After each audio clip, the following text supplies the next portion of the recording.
पूछा, क्योंकि लोग समझते हैं कि अच्छा तुम्हें लड़के पसंद है इसलिए तुमने ये किया, तो वैसे ही कर लेते हैं, गे बन के रह लेते हैं या कुछ, बट वही बॉडी वाली बात होती है। और वही मैं हमेशा कहती हूँ कि बचपन में नहीं फ़र्क पड़ा था, क्योंकि जब आप छोटी एज में होते हो, प्यूबर्टी से पहले वाली, लड़के लड़की में इतना फ़र्क नहीं होता। फिर एक एज आती है जिसमें एक ऐसे डेवलप हो रहा है, एक की दाढ़ी मूंछ आ रही है, एक की नहीं आ रही है, तो वो वाली एज में मेरे को सबसे ज़्यादा टेंशन हुई, क्योंकि मेरे मन में था कि यार मेरे को तो लड़कियाँ, मतलब लड़कियों जैसा रहना और बड़े होकर लड़की बन जाऊंगी, मतलब मेरे मन में ये था। तो जब वो वाली एज आई जिसमें दाढ़ी मूंछ और आवाज़ भारी और ऐसे कंधे चौड़े वो सब हो रहे थे, तो मेरे को बहुत टेंशन हो रही थी। और इस टाइम की ये चीज़ की मैंने एक्साइटमेंट भी कभी नहीं देखी। जैसे लड़कों में होता है ना कि जवान हो रहे हैं तो होता है कि यार ये फील कर, या लड़कियों में होता है कि अब मैं ऐसी दिख रही हूँ वैसी दिख रही हूँ, तो वो वाला फेज़ मैंने कभी इन्जॉय किया ही नहीं। और प्यूबर्टी के टाइम पे मतलब इतनी ज़्यादा टेंशन हो गई क्योंकि मेरी बॉडी मेरे साथ काम नहीं कर रही। सॉरी मैं कट कर रहा हूँ, बॉडी काम नहीं कर रही, थोड़ा एक्सप्लेन करोगे कैसे? इन द मतलब सेंस कि यार मतलब मैं कुछ पहन रही हूँ, जैसे मेरे को अभी भी इवन जैसे सर्जरी नहीं हुई है तो जीन्स वगैरह पहनना और फिर उसमें थोड़ा सा इंडेंटेशन या मेरे को खुद को फील होना वो पार्ट ऑफ माई बॉडी, तो मेरे को वो डिस्टर्ब करता था, मैं फोकस नहीं कर पाती थी। बाल और ये सब, मतलब शीशे में मैं देख रही हूँ, मेरे को खुद ही नहीं अच्छा लग रहा क्या दिख रहा है। फिर उसके बाद मेरी हमेशा बड़ी स्टेज पर्सनैलिटी रही है, को करिकुलर्स वगैरह और एकेडमिक भी था बट मोस्टली को करिकुलर। बट जब एक आपका कॉन्फिडेंस हिला पड़ा है तो फिर आप कैसे स्टेज पे जाओगे? तो उस टाइम पे प्यूबर्टी के टाइम पे मतलब मेरा सब कुछ ही हिल गया। स्टेज पे जाना हो गया, को करिकुलर्स, एकेडमिक तो लग चुकी थी मेरी, और फैमिली से भी बहुत ज़्यादा डिस्टेंट हो गई। छोटी छोटी बात पे आर्ग्यूमेंट्स हो रही हैं, क्योंकि जब इंसान खुश नहीं होता तो वो चिड़चिड़ा रहता है ना, तो लाइक दोस्त छूट रहे हैं, ये हो रहा है वो हो रहा है। फिर मैंने ऐसे पेरेंट्स को बोला कि देखो ऐसे लाइफ तो बर्बाद नहीं करनी, चाहे जैसा भी स्टेप हो लेना तो पड़ेगा।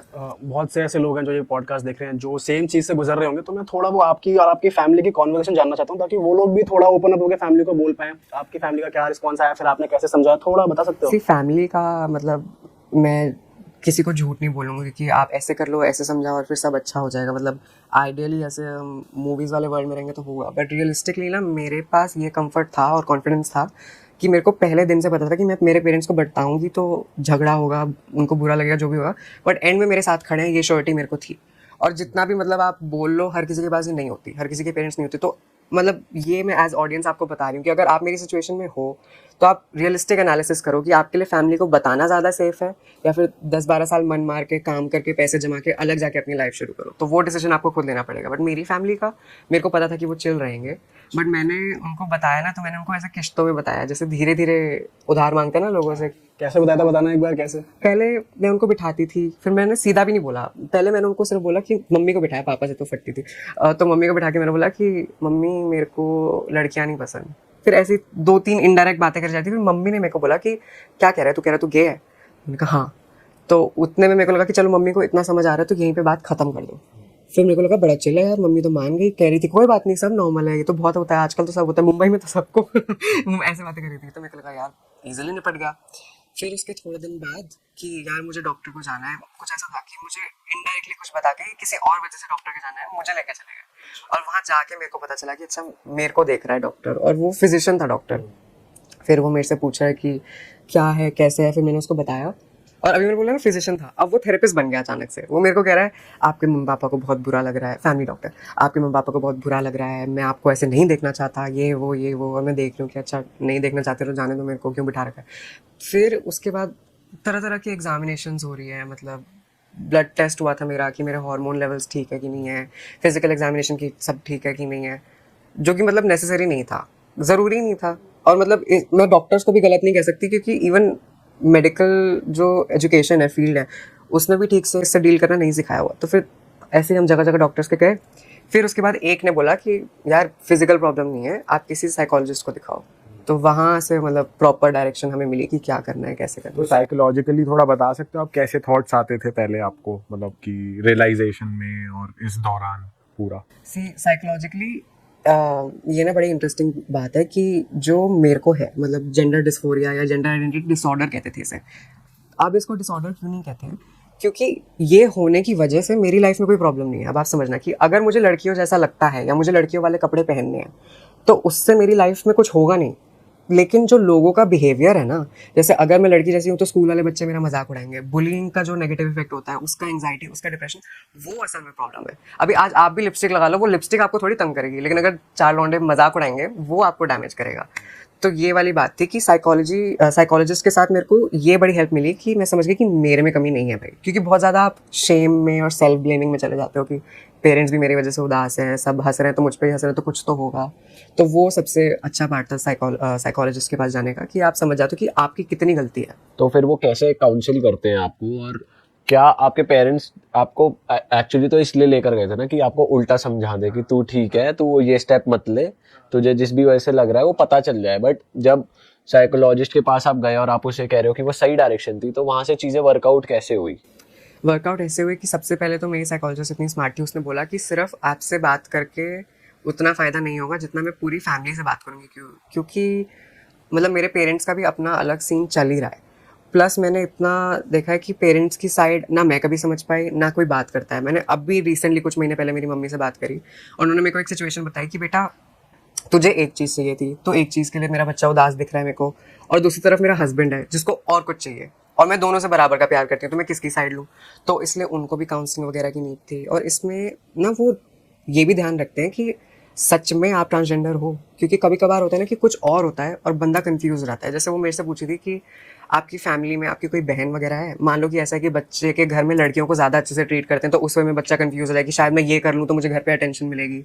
या फिर कुछ लोग होता है, मतलब जैसे अगर किसी के साथ सेक्सुअल अब्यूज़ या कुछ हुआ है, तो ऐसे लोगों को अक्सर अपनी बॉडी से नफरत हो जाती है, तो वो उस चीज़ की मेमोरी मिटाने के लिए कि मेरे साथ कुछ ऐसा हुआ है, वो अपने आप को चेंज करने में लग जाते हैं। नॉट जस्ट जेंडर, टैटूज़ या सर्जरीज या किसी भी तरीके से अपनी बॉडी को बदलने में लग जाते हैं। तो यही था कि वो बहुत ज़्यादा फोकस थे कि चलो सही चीज़ तो कर रहे हो ना तुम, और वो क्लैरिटी मुझे और मेरे पेरेंट्स को मिलने के बाद फिर हम मेडिकल डायरेक्शन में भी गए। अच्छा, जैसे तुमने बोला कि मुझे गर्ल्स की तरह रहना पसंद था, उनके कपड़े पहनना पसंद था, तो कभी माइंड में ऐसा वो वाला जोन बना कि यार जैसे एक क्रॉस ड्रेसिंग भी एक टर्म होता है, इट्स अ थिंग राइट, कि तुम्हें वैसे कपड़े पहनना पसंद है, तो वो वाली चीज़ नहीं आई? मतलब बायोलॉजिकली चेंज होना ज़्यादा अच्छा लगे, वो नीड लगे? क्योंकि सिर्फ पहनावे तक नहीं था, इट वाज जस्ट कि मेरे को पसंद ही नहीं है कोई मेरे से ऐसे बात करे। अगर मेरे को ऑप्शन होगी कोई मुझे सर बोले या मैम बोले, तो मेरे को मैम बोलो। मेरे को है कि मैं घर में घर की बेटी बन के रहूँ या बेटा बन के रहूँ, तो मतलब कपड़ों से बढ़ के भी जो जेंडर के रोल्स और रिस्पॉन्सिबिलिटीज़ होती है, मेरे को हमेशा एक तरफ की इंक्लिनेशन ज़्यादा रही। अब आज को पता नहीं, लोग कहते हैं कि कोई रोल कोई कुछ नहीं होता, बट मैंने जो रोल्स देखे हैं मेरे को वो वाले सही लगे। तो क्रॉस ड्रेसिंग वाला सीन तो था ही नहीं। मेरे पेरेंट्स ने सजेस्ट किया था एक्चुअली, मेरी मम्मी ने बोला अच्छा कॉम्प्रोमाइज़ कर रहे थे कि तेरे को जो करना है तू घर पे कर ले, बाहर ऐसे मत कर। बट वो भी मतलब इस डर से कि बाहर मेरे को तंग करेंगे लोग। तो आपकी मॉम तो चिल थी, आपके जब डैड को पता चला तो क्या हुआ, थोड़ा बताओ। सी पापा, ऐसा नहीं है कि पापा बड़े वो डरावने वाले पापा हैं मेरे या मारपीट या ऐसा कुछ भी नहीं है। इट्स जस्ट कि पापा से मेरी कम्युनिकेशन उतनी रही ही नहीं है, क्योंकि अगेन ये वाली बात है कि मेरे अंदर कभी भी वो लड़कों वाली फीलिंग थी ही नहीं। तो पापा के साथ जो बॉन्डिंग बिल्ड होती है कि बाप बेटा क्रिकेट खेल रहे हैं या बाप बेटा ऐसे साथ में दुकान पे बैठ रहे हैं, वो वाला मैंने कभी बिल्ड किया ही नहीं। तो उस वे में थोड़ा डिस्कनेक्ट था पापा के साथ। प्लस मतलब थोड़ा रहता ही है, पापा बाहर रहते हैं अक्सर, तो उतनी रिलेशनशिप क्लोज बिल्ड नहीं हो पाती। तो ऐसा नहीं था कि पापा चिल नहीं थे, इट्स जस्ट कि हमारा उतना कंफर्ट बिल्ड ही नहीं हुआ था ओवर द ईयर्स। लेकिन फिर पापा को ऑब्वियसली बहुत किसी को भी होता है यार, एक आदमी सोचता है कि मेरा पहला बेटा है, तो वो सपने सजा लेता है कि ऐसा जवान होगा, ऐसे कंधे से कंधा मिला के चलेगा। तो उनको भी बहुत डिफिकल्ट लगा, क्योंकि उन्होंने एक ऐसे पूरी लाइफ इमेजिन कर रखी है कि ऐसे होगा। एक दिन मैंने आके बोला कि नहीं, पूरा सपना कैंसिल करो, पूरी स्क्रिप्ट बदल दी। तो वो किसी भी इंसान के लिए मतलब झटका सा उनको लगा। मतलब मेरी मम्मी ने मेरे को बताया कि उनके सामने सामने पापा के जैसे बाल सफ़ेद हो गए, मुंह पे झुर्रियाँ पड़ी, जैसे स्ट्रेस में हो जाता है। बट एंड में मतलब अब उनको अपने बच्चे की खुशी दिखेगी तो कौन सा पेरेंट नहीं मानेगा। तो अभी आप अब एक प्रोसेस में हो, अभी आप मेडिकेशंस पे हो, और जो सर्जरी से पहले रिक्वायर्ड होता है, तो वो क्या मेडिसिन आपको दी जा रही है, वो कितनी हैवी है, उसके क्या इफेक्ट्स और क्या साइड इफेक्ट्स हैं, उसके बारे में बता सकते हैं? सी मेडिसिन मेरे को दो दवाइयाँ लेती हूँ मैं। एक है टेस्टोस्टेरोन या फिर मेल वाले हार्मोन को ब्लॉक करने वाली, और एक है उसके ऊपर से एस्ट्रोजन या फिर फीमेल हार्मोन देना।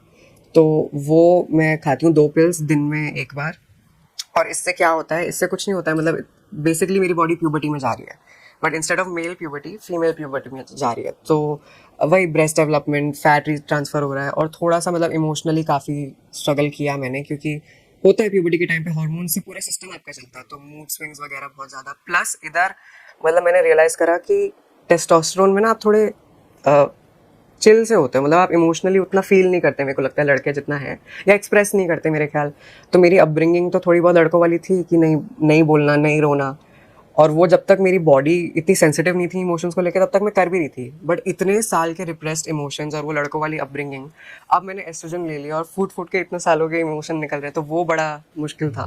तो बहुत ज्यादा डिप्रेस भी हो रहे थे आप, या मतलब या वो टीयर्स के थ्रू वेंट आउट हो रहा था, क्या रिलैक्सिंग था, या क्या वो बहुत ज्यादा और बर्डन हो रहा था आपको? से रिलैक्सिंग तो था, बिकॉज इस टाइम पे मैंने एक्साइटमेंट बताई ना कि वो जवान होने वाली एक्साइटमेंट की, लाइक अच्छा मेरी बॉडी वैसी हो रही है जैसी मेरे को चाहिए, तो वो वाली एक्साइटमेंट थी। बट दो तीन चीज़ें थी, ऑब्वियसली आपको दर्द होता है जगह जहाँ पे जब आपकी बॉडी ग्रो होती है, तो वो वाला डिस्कम्फर्ट था, प्लस एक एक्सपेक्टेशन वाला था कि आप सोचते हो ना कि यार उतना नहीं हो रहा जितना मेरे को चाहिए। तरह से होता है कि जवानी में लड़के सोचते हैं कि यार 5-10 क्यों 6 निकाल लेता, 6.5 निकाल लेता, तो वो वाला मेरे को भी था कि थोड़ा कमर और ऐसे ऐसे उस वे में थोड़ा मतलब अपने आप को प्रेशर में लेना। बट वो थोड़ा रियलिस्टिकली आपको लगाना पड़ेगा यार कि आपकी बॉडी सबसे अलग है और एग्जैक्टली वैसी नहीं हो सकती जैसे आप चाहोगे, तो उससे थोड़ा सेटल होना, उसमें भी मेरे को बहुत मतलब डिप्रेशन हुआ, बट फिर लेवल हो गया। बट मैंने डिप्रेशन वगैरह की कभी दवाइयाँ नहीं खाई, मेरे को कभी डायग्नोज नहीं हुआ, मेरे को थेरेपी से ही हो गया मेरे ख्याल से। और ये मेडिसिन कितने साल तक चलेंगी, उसके बाद सर्जरी होगी, तो वो कितना लंबा पीरियड है? मेडिसिन आपको आप 18 साल के हो गए तब आप मेडिसिन शुरू कर सकते हो, फिर 1 साल तक आपको मेडिसिन लेनी होगी, तब आपकी बॉडी प्रिपेयर हो जाएगी सर्जरी के लिए, और उसके बाद ये मेडिसिन लाइफ लॉन्ग चलती है, चाहे आप सर्जरी कराओ या ना कराओ, क्योंकि मतलब life long in the sense कि 50-60 साल तक आप लोगे, जब तक आपकी बॉडी में हार्मोन होते हैं, उसके बाद तो नेचुरली एज के साथ लोगों में मेनोपॉज या जो भी होता है उसमें बंद हो जाते हैं। बट क्योंकि अगर मैं सर्जरी करवाऊंगी तो मेरी बॉडी में जो टेस्टोस्टेरोन बनाने वाला ऑर्गन था वो हट गया, और एस्ट्रोजन मेरी बॉडी उतनी मात्रा में जितनी एक औरत बनाती है वो बनाती नहीं है।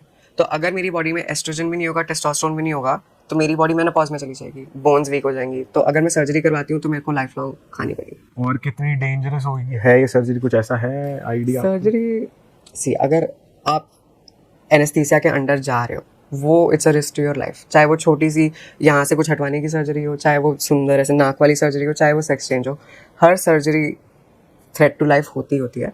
बट ये सर्जरी इंटेंस है, यस, बहुत ज़्यादा प्रिपरेशन है, अपनी बॉडी को प्रिपेयर करना उसके लिए, वेट मैनेज करना, और फिर उसके बाद आफ्टर केयर इतनी ज़्यादा है, मतलब इसको एक्सप्लेन करने का एक तरीका है, मान लो आप एक बॉडी में पियर्सिंग करवाते हो, आपने बॉडी में एक होल बनाया, तो शुरू में वो बंद होने की कोशिश करेगा ना, तो उसमें आपको कुछ डाल के रखना पड़ता है ताकि वो बंद ना हो जाए। तो इस सर्जरी में भी ऐसा होगा कि आपकी बॉडी में एक नई कैविटी बनाई है, तो शुरू में आपकी बॉडी का नेचुरल रिस्पॉन्स होगा कि उसको बंद करे, घाव को भरे, तो उसके लिए उस प्रोसेस को डायलेशन कहते हैं कि आप medical dildo you use it and you have to keep it open. और बहुत स्ट्रेसफुल हो सकता है यार, दिन में तुम घंटों घंटों ऐसे कर रहे हो, मतलब क्लॉकवर्क की तरह, चलो डायलेशन का टाइम हो गया, सारा काम छोड़ के ऐसे बैठो और उस पर लग जाओ, और ऑब्वियसली पेन मैनेजमेंट बहुत ज़्यादा मुश्किल होती है। और जो टेक्निक मैं करवा रही हूँ उसमें they use a graft of your intestine, like आपके सिग्मोइड कोलन का एक पार्ट लेते हैं और फिर उससे उस ऑर्गन की लाइनिंग क्रिएट करते हैं। तो इट्स वेरी इंटेंस, क्योंकि आपके इंटेस्टाइन पेट कट रहा है बेसिकली, तो उसका रिकवरी और पेन बहुत ज़्यादा होगा। बट देन वही है, you have to ask yourself कि आपके लिए मतलब is it worth it for you या फिर इट्स नॉट वर्थ इट। आपने कैसे कॉल लिया कि yes it is worth it for me, इतना ज़्यादा लाइफ रिस्क? सी बिकॉज मेरे लिए पर्सनली वो मेरे लाइफ के हर एस्पेक्ट को हैम्पर कर रहा था, मतलब प्रोफेशनली ऑल्सो, क्योंकि अब मैं जिस इंडस्ट्री में हूँ, जिस तरीके के कपड़े मुझे पहनने हैं मैं पहन सकती हूँ, but I have this thing called tucking. Basically you take what you have और उसको जस्ट टक इट अवे, बट ऑब्वियसली दर्द होगा ना, like that part of your body is like squished ऐसे सारा दिन, तो वो है। प्लस लाइक मेरे को वैसे भी अच्छा नहीं लगता when I am looking at my self, मेरे को बहुत डिस्कम्फर्ट होता है। प्लस रोमांटिक रिलेशनशिप्स में मतलब आई फाउंड पार्टनर्स जिनको प्रॉब्लम नहीं है, मे बी देयर लाइक मुझे तू पसंद है, तेरा जो भी है जैसे भी है चलेगा, बट मैं कंफर्टेबल नहीं हो पा रही हूँ। मतलब मैं ऐसे समझाती हूँ लोगों को कि ये एक तरीके से मेरी इनसिक्योरिटी है। तो मतलब जिस तरीके से मेल बॉडी वर्क करती है, अब इमेजिन करो मैं किसी के साथ हूँ जो मेरे को पसंद है and we are getting intimate, तो मेरी बॉडी मेरी बिगेस्ट इनसिक्योरिटी को और बड़ी बना देती है। अब मान लो किसी की इनसिक्योरिटी है कि उसके हाथ पतले हैं, लाइक किसी लड़के को है कि मेरे हाथ बड़े स्किनी है यार, हर टाइम उसको उसकी बंदिश होगी उसके हाथ और पतले हो जाए, तो वो आपकी सेक्सुअल लाइफ भी बहुत ज़्यादा डिसरप्ट हो जाएगी ना, आप कैसे मतलब। तो मेरे को यही था कि मेरा पर्सनल, प्रोफेशनल और रोमांटिक सारे एस्पेक्ट्स हैम्पर हो रहे हैं। जैसे जब सर्जरी हो जाएगी उसके बाद मतलब कंसीव कर सकते हैं ऐसे फीमेल बॉडी, जब आप कंप्लीटली कन्वर्ट हो जाते हो, फिर मेंस्ट्रुअल साइकिल का मतलब शुरू होना एंड ऑल ऑफ दैट, ये सब हो जाता है? नहीं। सो जब वो सर्जरी कर रहे हैं वो सिर्फ वैजिनल कैविटी और वजाइना के आउटर स्ट्रक्चर्स बना रहे हैं, बट प्रेगनेंसी एंड मेंस्ट्रुएशन वो सब इंटरनल, मतलब आपकी ओवरीज और आपका यूट्रस या बच्चादानी वो सब वो नहीं लगा सकते या नहीं बना सकते, तो वो सिर्फ एक स्ट्रक्चरल चीज़ है, मतलब pregnancy and menstruation is not possible. तो आपको नहीं चाहिए किड्स? नहीं चाहिए, मतलब बहुत टाइम तक ये चीज़ भी मेरे को बॉदर करी थी, बिकॉज लाइफ में मेरे को पहले लगा था कि मेरे को कभी बच्चे नहीं चाहिए इससे पहले, बट मेरे को रियलाइज हुआ कि मेरे को कभी बाप नहीं बनना था। Do know what I mean, like वो उस वे में मैं अपने आप को इसलिए फ्यूचर नहीं इमेजिन कर पा रही थी कि मैं देख नहीं पा रही थी कि मैं आगे जाके किसी बच्चों का फादर बनूं। But now if I look at myself as being a mother in the future, वो रोल एंड वो रिस्पॉन्सिबिलिटी मेरे को लगती है कि हाँ मैं उसके लिए बनी हूँ, बट वही बायोलॉजिकली नहीं पॉसिबल है। तो अब वो भी प्रॉब्ली आपके अंदर फीमेल हार्मोन सब आ रहे हैं तो मे रियलाइजेशन बी हुई हो। कुछ मैटरनल ऐसा जाग गया। अभी आप खुश हो अपनी लाइफ से? बढ़िया चल रहा है सब? अभी हाँ, अभी मैं बहुत खुश हूँ मेरी लाइफ से, टच वुड, मतलब सब बढ़िया चल थोड़ा आप उसका बताओ जिस कॉलेज में आप अभी हो, वहाँ पे जैसे उनको पता चला कि व्हाट यू वर, तो कॉलेज तो सी कॉलेज के साथ आई टेल यू 2 साल में गई नहीं, अभी I am doing distance learning. तो मेरा कॉलेज है व्हाट्सएप की ग्रुप चैट, उसमें उनको पता भी चला तो उससे ज़्यादा मतलब ज़्यादा हाइप इस बात की थी कि भाई ये तो इन्फ्लुएंसर है, फेमस बंदी है, और वो वाला हाई हेलो उसमें ज़्यादा फर्क पड़ता है। आई फील लाइक मेरी जनरेशन के लोग थोड़े चिल हो गए हैं इस मामले को लेकर, और नहीं भी हो गए हैं तो आई फील लाइक लोग बैकअप कर लेते हैं। मतलब मैंने कितनी बार देखा है, जैसे मैं शूट पे थी, 4 बंदे एक स्कूटी पे, पहली बात तो रेड फ्लैग यहाँ पे, सामने से जा रहे हैं और मैं शूट कर रही हूँ, सामने से 2,500 2,000 2,500 रेट चिल्ला रहे हैं बेसिकली। तो वो आगे वाला चिल्ला रहा था, उसके पीछे वाले 3 ने उसी को ऐसे सर पे मार के क्या कर रहा है। तो वो बहुत ज़्यादा है मेरी जनरेशन में कि एक दूसरे को कॉल आउट कर लेते हैं, कोई सा आउट ऑफ लाइन है भी तो। अभी वैसे अटेंशन मिलती है, जैसे मान लो कोई रैंडम स्ट्रेंजर आपको देख रहा है, एक फेमस वाली अटेंशन या वुमन वाली? वुमेन वाली अटेंशन, हाँ ऑब्वियसली। उस टाइम कैसा लगता है? I mean if it's respectful, कोई देख रहा है तो चलता है, बट वही अनकंफर्टेबल मत करो ना। अटेंशन किसको नहीं अच्छी लगती, हर कोई चाहेगा वो जाए तो यार 4 लोग मुड़ के देखें, बट वही है कि लाइक टेढ़ी हंसी या फिर कमेंट्स वगैरह वो तो किसी को नहीं अच्छा लगेगा। हाँ, पर वैसे जब आप पार्टी वार्टी करते हो तो वो लड़के अप्रोच करते हैं आपको ऐसे ही जैसे जो नहीं जानते कि तुम फेमस हो या इन्फ्लुएंसर हो, तो वो लोग ऐसे अप्रोच करते हैं आगे? हाँ बहुत ज़्यादा, वो लोग तो मतलब आई फील लाइक हर कोई एक दूसरे को अप्रोच करता ही है। कोई इंसिडेंस है फनी तो बताओ। नहीं बट पता है क्या, मैंने ना मतलब मैं ऑर्गेनिक वाली डेटिंग और अप्रोचिंग पीपल से मैं बहुत दूर रही हूँ, और मेरी पार्टीज और इवेंट्स भी मैंने वर्क वाले ही करे हैं मोस्टली, तो मेरी इन्वायरमेंट वैसी रहती है, और डेटिंग मैंने मोस्टली ऑनलाइन करी है। और मेरे को बड़ा है कि गेट गो से यार प्रोफाइल पे मेरे को लिख के रखना है, क्योंकि अगर तुम्हारे चलेगा तो आना, वरना ना मेरा टाइम वेस्ट हो ना तुम्हारा टाइम वेस्ट हो। तो मेरे लिए ऐसी ज़्यादा ऑकवर्ड मोमेंट्स होते नहीं है, बट बहुत ज़्यादा ऐसे लड़के मतलब कहीं कि हाँ नहीं सब ठीक है लेकिन बस फ्रेंड्स को नहीं बताना, पेरेंट्स को नहीं बताना, वो वाला पूरा ड्रामा चला था शुरू में। और मैं बहुत चला भी रही थी इन द सेंस, क्योंकि जब मैंने ट्रांजिशन शुरू किया था ना, तो भर भर के मेरे को आके लोग ऐसे कहते थे कि लाइक तुझसे कौन प्यार करेगा, तेरे को कोई मिलेगा भी नहीं, आगे जाके शादी भी नहीं होगी। तो मेरे मन में ये बहुत बड़ा फियर बैठ गया था कि यार अकेले रहना पड़ेगा। तो मेरे को जो भी घिसा पिटा बंदा मिल जाता था मैं तो उसको उससे टाइम पास हो रहा था? हाँ कि नहीं यार इतनी मुश्किल चीज़ कोई मेरे को मिल गई है, जो दूसरा कहता रहता है मुझे मिल गया बेटे, तू कह रहा था नहीं मिलेगा, मुझे मिल गया कोई। भाई तुम्हें मैं मिल गई। तो अभी कैसे लड़के आपको अट्रैक्टिव लगते हैं? मेरे को मोटा पैसा एनआरआई। नहीं just kidding. See I like people who are like not funny in the sense कि तुम्हें कॉमेडियन होना पड़ेगा, और मेरी सेंस ऑफ ह्यूमर समझो। मेरे को जोक एक्सप्लेन करना बिल्कुल नहीं पसंद। आई ऑल्सो लाइक मतलब विजुअली थोड़े लंबे चौड़े obviously, because I feel like मैं ऑलरेडी थोड़ी स्ट्रॉन्ग हूँ, तो I want someone who stronger than that. And उसके अलावा I like someone who is like थोड़ा sensitive, nice with kids, nice with people, बस अच्छा इंसान हो। ये तो सही बात है, अच्छा इंसान होना बेयर मिनिमम मांग रही। अभी वैसे चिल कैसे करते हो तुम? लाइक अगर पार्टी करनी है, चिल करना है तो कैसे करते हो? You have your friends, your people, और कहाँ हाउस पार्टी करते हो? कुछ बताओ कैसे। I just use my fame भाई, like I'm just like hi I'll put a story, करवा दो तुम्हारे क्लब में एंट्री, like तुम्हारे रेस्टोरेंट में मैं टेबल रिजर्व करवा दो, हाँ डाल दूंगी फोटो। तो मेरा तो यही है, whenever you चल रहा है, ये करते हो? और नहीं तो like but I'm doing them a favor। वैसे मैं पैसे लेके करूंगी तो उनका भी प्रमोशन, तो that's what I do if I ever have time। but personally मैं एक बात बताऊं, luckily मेरा काम ऐसा है कि मेरे को मेरा काम ही बड़ा मैं एंजॉय करती हूँ, मेरे को मेरे काम से चिल करने की ज़रूरत ही नहीं पड़ती। तो मैं अगर अभी सेट पे हूँ तो ये भी मेरे को ऐसा लग रहा है कि चलो मैं खुश होकर जाऊँगी यहाँ से, थक के नहीं जाऊँगी, तो वो भी है। आपके ऐसे ग्रुप्स भी है, ग्रुप ऑफ फ्रेंड्स जो मतलब LGBTQ वाले लोग हैं वो है?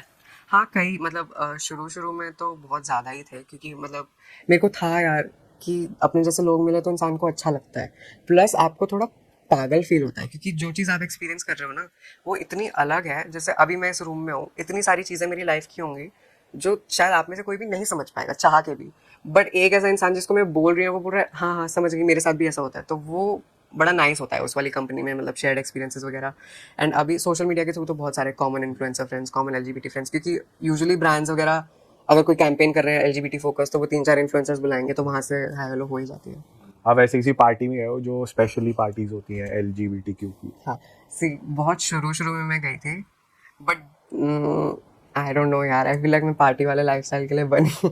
उधर बहुत ज़्यादा अटेंशन मिली थी, प्लस मेरा ड्रिंकिंग का सीन है नहीं, तो मैं ज़्यादा इन्जॉय खुल के कर नहीं पाती। प्लस मैं ना बहुत डम थी, मैं बताती हूँ। मैं एक्चुअली क्लब सेटिंग में, मतलब होटल के बॉलरूम था, उधर इवेंट था और वहाँ पे सिटिंग एरिया था। तो मैं बैठी हुई थी मेरे फ्रेंड के साथ और 2-3 लड़के इधर मंडरा रहे थे। तो मेरे को लगा यार खड़े हुए हो तुम, गर्मी है, सब थक गए। तो मैंने इशारा कर दिया कि आओ बैठ जाओ। तो वो आके वो गलत समझ गया ऑब्वियसली। मेरे फ्रेंड ने मेरे को पकड़ के समझाया कि पागल है, कैसे पार्टीज में किसी को बुलाएंगे तो यही समझेगा ना। तो मैं बहुत अनकल्चर्ड हूँ उस वाले कल्चर में, तो मेरे को बड़ा डर लगता है कि मैं किसको क्या सिग्नल कर दूँ, तो मैं दूर ही रहती हूँ। अच्छा, आप एक सोशल मीडिया इन्फ्लुएंसर हो और नॉर्मली इन्फ्लुएंसर या हम ही लोगों को इतने सारे नेगेटिव फीडबैक आ जाते हैं। आपको भी, आई एम श्योर, आपको तो बहुत ज़्यादा एक्सट्रीम लेवल पे आते होंगे कुछ सेक्शन, तो आप उससे कैसे डील करते हो यार? आप परेशान नहीं होते? यार मैं उससे डील करती हूँ, मतलब I am a businessman's daughter, तो मेरे को दिखता है अच्छे बुरे आए कमेंट आ रहा है, और ब्रांड ये नहीं देखता कि आपके पोस्ट पे 400 अच्छे कमेंट है या 400 गंदे कमेंट है। वो देखता है ये बंदी नंबर जनरेट कर रही है, इसके साथ कोलैब करो। तो मैंने बहुत जल्दी ये रियलाइज कर लिया कि कमेंट्स जो है ना वो नंबर्स है, और उसको आप जितना जल्दी कैपिटलाइज करना सीख जाओ बेटर है। तो मैंने एक ट्रिक निकाली कि मैं रिप्लाईज करने लग गई। पहले बड़ा ऐसा होता था कि influencers they are like so above everyone, और कोई रिप्लाई नहीं करता था। किसी इन्फ्लुएंसर का रिप्लाई आने से बड़ी बात होती थी। तो मेरे को था कि कोई मेरे से बदतमीजी से बात करेगा तो मैं उससे भी डबल बदतमीजी से रिप्लाई करूंगी। फिर क्या होता था, कमेंट में थ्रेड शुरू हो जा रही है, 10 लोग मेरे फेवर में बोल रहे हैं, 10 अगेंस्ट बोल रहे हैं, उसमें मेरी वीडियो वायरल चली जा रही है। फिर पूरा ट्रेंड आ गया जहाँ पे मेरे कमेंट के रिप्लाईज के स्क्रीनशॉट से लेकर लोग मीम्स बना रहे हैं। तो उस वजह से मेरी अच्छी पीआर मार्केटिंग हो गई। प्लस रियलिस्टिकली मेरे को ऐसा लगता है ना, आई डोंट नो बाकी क्रिएटर्स का, बट LGBT क्रिएटर्स एटलीस्ट हमने अपने घर में और स्कूल में मतलब इतनी बातें सुन रखी हैं कि क्या कमेंट क्या है यार, फ़ोन बंद कर दूंगी तो कहाँ जाएगा कमेंट।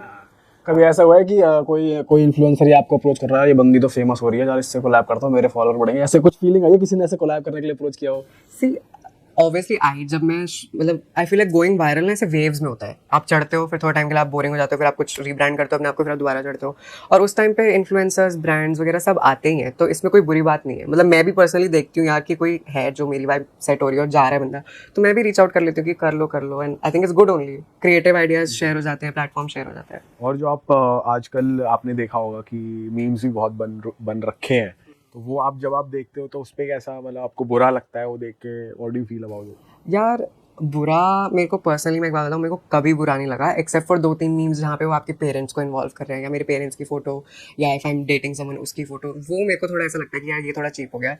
बट उसके अलावा तो मेरे को लगता है भाई पीआर में मैं पैसा खर्चूंगी, उसके बजाय तुम ही कर रहे हो तो व्हाई नॉट। हाँ, ये सही है, सही स्मार्ट हो आप वैसे कभी इस ऐसा हुआ है मामले तुम में। बाहर पब्लिकली जा रहे हो पेरेंट्स के साथ और कोई आया फोटो खिंचवाने के लिए, फिर पेरेंट्स को भी बहुत प्राउड फील हो रहा है, वो कह रहे हैं यार वाह भाई अब लड़की ने कुछ बढ़िया नाम कर दिया? हाँ, ये एक्चुअली मेरी फेवरेट मोमेंट है। जब मैं अकेली होती हूँ तो मैं मना रही होती हूँ कि यार कोई ना आए, क्योंकि अकेली हूँ तो मैं जैसे झल्ली से बन के घूम रही होती हूँ, तो मेरे को होता है कि फोटो भी अच्छी नहीं आएगी। बट जब मैं पेरेंट्स के साथ होती हूँ तो मेरा रहता है कि यार कोई आ जाए एक बार। और मेरे पेरेंट्स को भी इतना ज़्यादा ऐसे भगवान बना के रखा है ना लोगों ने, क्योंकि जो उन्होंने किया है मतलब मुश्किल है यार। क्योंकि आपको मतलब मुझे जिन लोगों को फेस करना है उससे 10 लोग बढ़ के मेरे पेरेंट्स को फेस करना है, और मेरे पेरेंट्स को मेरे से पहले वाली जनरेशन फेस करनी है, मेरे रिलेटिव्स वगैरह, तो वो तो और कम चल होंगे। तो उस वजह से उनको भी अलग अटेंशन मिलता है। मतलब मेरी मम्मी का अलग फैन पेज चल रहा है। अच्छा, अरे वाह, आंटी खुश हो रही होंगी। अच्छा, मैं ये जानना चाहता हूँ, जो ये सर्जरी और मेडिसिन का प्रोसीजर है, हाउ एक्सपेंसिव इज इट? कितना खर्चा आता है? क्या हर कोई ये कर सकता है अफोर्ड या नहीं? खर्चा अब मैं कैसे बताऊँ, कंट्री टू कंट्री डिफर करता है। कुछ कंट्री में इंश्योरेंस कवर करती है, इस कंट्री में इंश्योरेंस कवर नहीं करती है।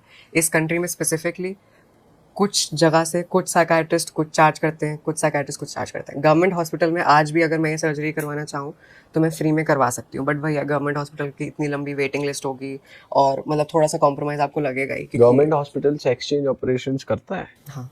अच्छा, बट उसके लिए मतलब आपको वही अपना डायग्नोसिस का प्रूफ जनरेट करना है, और अपना मतलब वेटिंग और वो सब आपको करना पड़ेगा। डायग्नोसिस का प्रूफ क्या होता है? डायग्नोसिस का प्रूफ इन द सेंस कि आपको जेंडर इनकॉन्ग्रुएंस अब इसको बोलते हैं, या जेंडर डिस्फोरिया, ये आपको है। एक साइकाइट्रिस्ट ने आपको क्लियर कर दिया कि वही जो मैंने बताया था कि मान लो कोई और इशू है और उस चक्कर में अब बंदा सर्जरी करवा ले, फिर पता चले कि नहीं प्रॉब्लम तो कोई और थी, तो सारी लाइफ रिग्रेट ना हो, इसलिए आपको एक डायग्नोसिस चाहिए कि चलो बी श्योर कि आप ये आपके लिए है या नहीं। प्राइवेटली आप देखोगे तो मैं एस्टिमेट बताती हूँ, आप सर्जरी का लगा के चलो 2.5 लाख से 7 लाख। इतनी बड़ी जंप क्यों? क्योंकि बहुत सारी टेक्निक्स हैं। कुछ लोग हैं जो मतलब जिनको इंटरकोर्स नहीं चाहिए लाइफ में, एज हो गई है, और या फिर उनको नहीं चाहिए, तो वो सिर्फ हटवा के और आउटर स्ट्रक्चर बनवा लेते हैं, उनको डेप्थ या पेनिट्रेशन नहीं चाहिए उनको।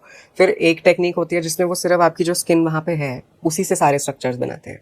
एक टेक्निक होती है जो मैंने बताया जिसमें वो इंटेस्टाइन की लाइनिंग लेके उसको लगा रहे हैं, क्योंकि वो मतलब इट्स वेरी सिमिलर जो नेचुरल वजाइना की लाइनिंग होगी। तो ऐसी टेक्निक टू टेक्निक प्राइस भी डिफर करेगा, क्योंकि हर टेक्निक मतलब उसकी कॉम्प्लेक्सिटी अलग होती है, उसमें यूज़ होने वाली दवाइयाँ अलग होती हैं। तो सर्जरी का आप 2.5 से 7 लाख लगा लो, हॉर्मोन्स आप 1.5 से 2 हज़ार हर महीने आप लेके चलो, अनलेस आप ऑब्वियसली देयर इज मेडिसिन जो आप सस्ते में ले सकते हो, और but I recommend against that, कोई आप अच्छी जगह से ही लो और नॉक ऑफ से मत लो। और सर्जरी मेन जो एक्सपेंसिव सर्जरी होती है सेक्स चेंज के अलावा, वो होती है मतलब फेशियल फेमिनाइजेशन या ब्रेस्ट ऑगमेंटेशन, या मतलब जो भी आप बॉडी जो चीज़ें ब्यूटी में क्लासीफाई हो सकती है ना, उसमें पैसा ज़्यादा लगता है। आप उसके लिए भी जाओगे? मेरे को शुरू में बहुत ज़्यादा था, तो ये चीज़ मैंने रियलाइज़ करी कि लाइक शुरू में बहुत तगड़ी वाली इनसिक्योर कि ये भी कराना है, ये भी कराना है, ये भी करवाना है। बट अभी हॉर्मोन्स के बाद प्लस आई फील लाइक जिस हिसाब से मेरी लाइफ चेंज हुई है ना, जो कॉन्फिडेंस मुझ में आया है, वो मेरे को मेरी बॉडी को लेकर भी आया है। तो मेरे को है कि उतनी चीज़ें नहीं, बट मैं भी आगे जाके प्लस मेरे को लगता है यार इतना बड़ा risk, do know what I mean, कि अभी बुरी तो नहीं लगती हूँ, बट सर्जरी के बाद इट कैन गो रॉन्ग। तो एवरेज शक्ल को बिगाड़ने का रिस्क लेना इज थोड़ा वो भी रिस्की होती हैं चीजें। So many things. जैसे मान लो आप नाक की सर्जरी करवा रहे हो, उन्होंने गलती से ज़्यादा हड्डी शेव कर दी या कार्टिलेज हटा दिया, नाक कोलैप्स कर गई है, आप सांस ठीक से नहीं ले पा रहे हो, या फिर टेढ़ी कर दी नाक, या फिर मतलब रिजल्ट्स नहीं अच्छे लगे आपको, या फिर लोग फिलर्स वगैरह करवाते हैं। कुछ लोग होते हैं जिनकी बॉडी एलर्जिक होती है फिलर्स को, तो उसका पूरा एलर्जिक रिएक्शन, बहुत सारी चीज़ें होती हैं। तो ये ज़्यादा कॉस्टली होता है या ये नॉर्मली? ये ज़्यादा कॉस्टली होता है यूजुअली। तो आप इंडिया में ही कराओगे, इंडिया के बाहर प्रेफर मेरी सर्जन करोगे? इंडिया में ही है, डॉक्टर नरेंद्र कौशिक ऑलमेक करके एक क्लिनिक है, वो पूरा हॉस्पिटल ही एक्चुअली स्पेशलाइज्ड है फॉर ट्रांसजेंडर हेल्थ केयर। और उन्होंने जो टेक्निक में करी, उन्होंने एक्चुअली वो उनका ब्रेन चाइल्ड है, वो टेक्निक उन्होंने खुद इन्वेंट करी थी। तो he is like renowned world over, बहुत लोग आते हैं इंडिया के बाहर से वहाँ पे सर्जरी करवाने। दिल्ली में ही है? हाँ। वाह यार। तो थोड़े अपने आप आगे के प्लान्स बताओ, कोई आपने रियलिटी शो वगैरह करा है मेरे ख्याल से? नहीं, रियलिटी शो मैंने करा नहीं है, बट बहुत सारे रियलिटी शोज़ के लिए मेरे को अप्रोच किया गया है। एंड अभी ऑलमोस्ट एक मेजर रियलिटी शो मैं करने वाली थी, बट देन आई रियलाइज कि मेरे को टाइम देना है अपने आप को, थोड़ा मेरे को एंटरटेनमेंट ट्राई करना है, like films and movies and all. और मेरे को लगता है कि रियलिटी के बाद उधर जंप करना थोड़ा मुश्किल होता है। आई फील लाइक रियलिटी के बाद आप reality to reality to reality थोड़ा उसमें लग जाते हो। तो मेरे प्लान्स अभी है, मेरे को वापस पैजेंट्री ट्राई करनी है, बिकॉज मैंने पैजेंट्री करी हुई है। I was first runner up in Miss trans queen India, which is like a national level Miss India for trans people. और अभी Miss India I want to go, they have invited me also many many times, but surgery का चक्कर आ रहा है। और मेरे को भी है कि सर्जरी के बाद मैं जाऊंगी तो आई बी मोर कंफर्टेबल। तो मेरा प्लान अभी फोकस्ड ऑन पैजेंट्री और फिर मे बी क्रैकिंग बॉलीवुड। अरे वाह, आपको लग रहा है, आपको वैसे लगता है बॉलीवुड में इक्वली आपको अपॉर्चुनिटीज दी जाएंगी, या थोड़ा सा स्पेशल कि इसके पास ऑडियंस भी है और थोड़ा यूनिक साउंड वगैरह, तो आपको लग रहा है कि मतलब मेरा चांस और ज़्यादा स्ट्रांग होता है, या आपको अपनी एक्टिंग पे कॉन्फिडेंस है कि मैं इतनी अच्छी एक्टर हूँ कि मैं क्रैक कर ही लूँगी? एक्टिंग तो देखो मेरा बैकग्राउंड है थिएटर में, और थोड़ी बहुत क्लासेस करके, मतलब वो तो स्किल है, कला तो जो मेहनत करेगा वो सीख जाएगा। बट अब अगर मैं ऐसे बोलूँगी मेरे को इक्वल अपॉर्चुनिटी मिलेगी, तो नहीं मिलेगी रियलिस्टिकली, मतलब आपको सोच के चलना पड़ेगा। और इस पर आप बैठ के रो भी नहीं सकते कि मे बी मैं ट्रांसजेंडर हूँ इसलिए नहीं मिलेगी। अब वो ऐसी फील्ड है ना जहाँ पे आपकी लुक्स और आपकी स्टोरी और आपका appeal for a character matter करता है। तो मे बी अगर मैं ट्रांसजेंडर नहीं होती, मान लो मेरी एज कम या ज़्यादा होती, तो मेरे को 10 रोल नहीं मिलते कि नहीं नहीं हमें तो इसी एज प्रोफाइल का कोई चाहिए, या मेरी लुक्स कुछ ऐसी होती कि नहीं नहीं हमें ऐसी लड़की चाहिए, लंबी चाहिए, छोटी चाहिए। तो उस वे में तो आपको रहेगा ही रहेगा। प्लस आई थिंक अगर मैं नॉन एंटरटेनमेंट फैमिली से आउटसाइडर, वो वाली स्ट्रगल तो ऑब्वियसली 100% रहेगी ही रहेगी। तो वही है कि स्ट्रगल कौन सी फील्ड में नहीं है यार। अच्छा, जो पहले के जो दोस्त थे, जब तुम when you were a male, right, तो उस टाइम जो बॉयज थे वो भी कनेक्टेड हैं, वो दोस्त हैं अभी, या फिर सब हट गए हैं? कैसा है फ्रेंड सर्कल, कैसा, थोड़ा बताओ। सी मेरे दोस्त मतलब लड़के ज़्यादा थे ही नहीं स्कूल में। मैंने लड़कों से बातचीत शुरू में करी 4th-5th क्लास तक, फिर 10th क्लास तक बिल्कुल ही मतलब वो है, क्योंकि उस टाइम में मेरे को लगता है लड़के थोड़े पागल से होते हैं यार, कुछ भी बोल देते हैं जब बड़े हो रहे होते हैं। फिर 11th-12th तक थोड़ी अकल आती है सबको, फिर शांत होते हैं, तो उसमें मैंने वापस लोगों से बातचीत शुरू करी।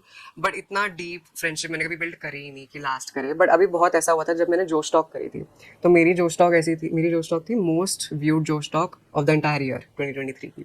तो वो बहुत लोगों ने देखी और बहुत सारे लड़कों के मैसेज आए मेरे को स्कूल के। एक मेरा फ्रेंड था, नाम तो नहीं लूँगी, और एक मेरा फ्रेंड था, वो मतलब हम बहुत क्लोज थे क्योंकि हम दोनों को लाइक हिंदी में हम बहुत अच्छे वाक्य बनाते थे साथ में, तो हम हिंदी टीचर के फेवरेट थे, साथ में बैठे थे। और वो धीरे धीरे मतलब ड्रिफ्ट अपार्ट सा हो गया, तो मेरे को कभी समझ नहीं आया।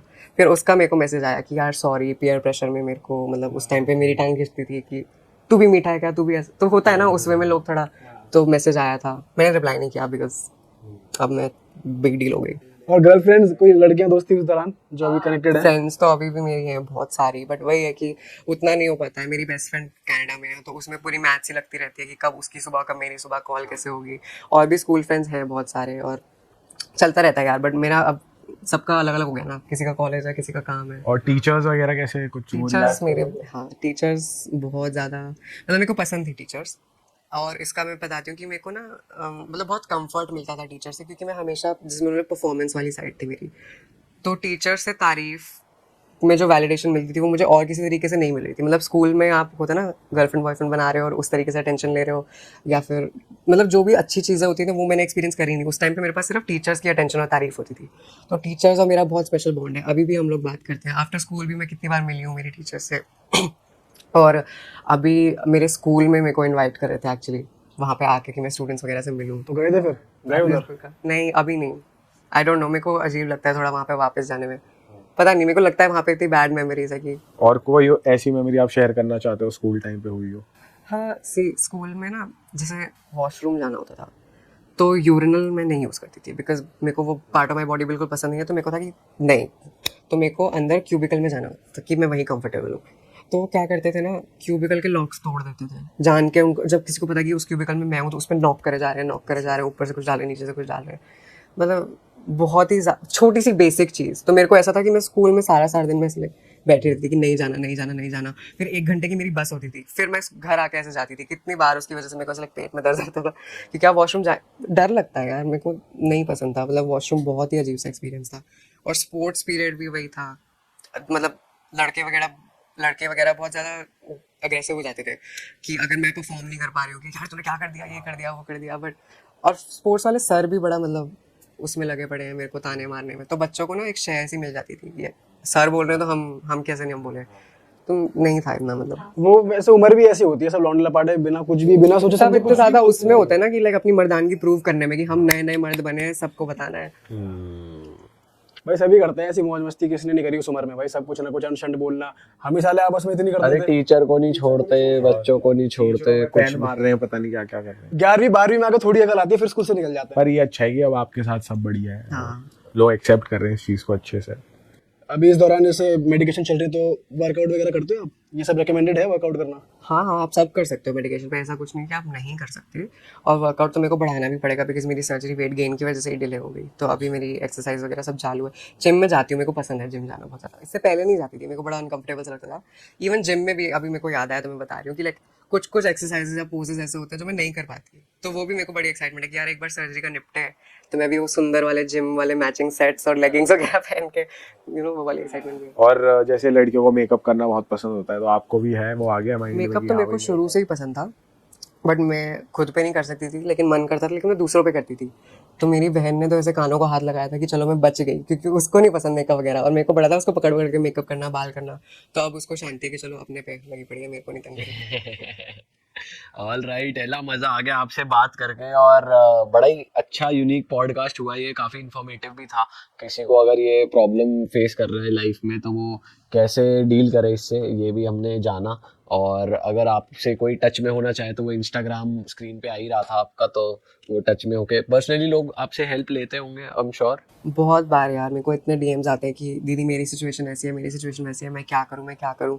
तो वो भी मतलब मैं हर किसी की हेल्प नहीं कर सकती शुरू में। मतलब मैंने बहुत कोशिश करी कि हर किसी को एडवाइस दो, हर किसी की मदद करो, बट एक मेरे को स्टेप बैक मेरे लिए भी लेना पड़ा कि at the end of the day यार मैं खुद भी बच्ची हूँ और मैं भी मतलब जितना मैं कर सकती हूँ मैं करूँगी, बट पर्सनली आप लोगों का नहीं कर सकते जितना भी आप कोशिश करो। ऐसे भी अप्रोच करते होंगे लोग कि किसी को अगर किसी मेल को फीमेल ट्रांसफॉर्मेशन करवानी है तो आपसे कांटेक्ट लेते हैं डॉक्टर्स के, मेडिकेशंस की कुछ हेल्प हाँ, लेते वो हैं? रिसोर्सेज वगैरह 100% मैं प्रोवाइड करूँगी, बट अपने पेरेंट्स से कैसे बात करनी है और वो सब। तो चलो दोस्तों, ख़त्म करते हैं इस पॉडकास्ट को। और आप एला को जाकर फॉलो कर लीजिए, इनका कंटेंट देखिए और सपोर्ट रखिए। और हम मिलेंगे ऐसे ही एक और नए पॉडकास्ट के साथ। Till then bye bye, take care, अपना ध्यान रखिए। आप जाते जाते कुछ कहना चाहोगे ऑडियंस से? ओह यस, मेरा वो आइकॉनिक डायलॉग बोल देती हूँ गाइस कि अगर आपको इतरा के चलना है या फिर लचका के चलना है, शर्माने की बिल्कुल ज़रूरत नहीं है गाइस, बिकॉज अगर समाज से लड़के आप अपनी साड़ी बांधी है तो उसका पल्लू लहराइएगा ज़रूर। अरे वाह, क्या बात है। चलो जी, हम मिलेंगे नए पॉडकास्ट में। सी यू, टाटा, बाय बाय।